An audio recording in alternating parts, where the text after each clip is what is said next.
Stellantis n'est pas encore prêt à adopter le port de charge de Tesla. Ah, étonnant. Ils font de la résistance.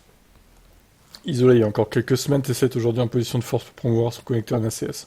Un mouvement s'est enclenché.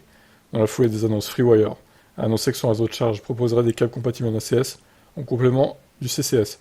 Qui sera le prochain constructeur à emboîter le pas de Ford et GM? De son côté, Stellantis indique être dans une phase d'analyse et d'évaluation quant à l'adoption potentielle du port de charge. La récente adoption de cette nouvelle norme par GM et Ford laisse penser que le NACS deviendra bientôt le connecteur standard en Amérique du Nord. Il ne serait pas étonnant de voir l'intégralité des constructeurs produisant des véhicules électriques pour le marché nord-américain faire de même. Avec des marques comme Chrysler et Dodge, le passage au NACS semble inéluctable pour Stellantis. Dans une déclaration faite à Reuters par un porte-parole du groupe, on peut dire que pour l'instant on continue à évaluer la norme et nous espérons pouvoir en discuter davantage à l'avenir.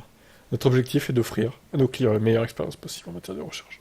Le connecteur NACS l'emporte face au CCS. Le chargeur Tesla est bien plus pratique pour les clients, plus économique et moins contraignant en termes d'implantation dans les véhicules électriques par rapport au CCS.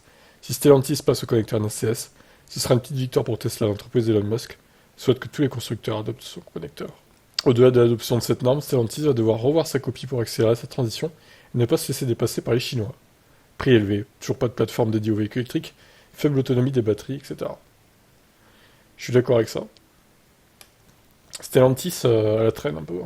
Le truc, c'est qu'il faudrait juste rajouter 7-8 kWh, c'est pas énorme, sur ces véhicules, quoi. Au moins avoir 60 kWh net utile, au lieu de 48 ou 50 ou 51, c'est trop peu, ça. 60, ça me paraît très le minimum, quand même.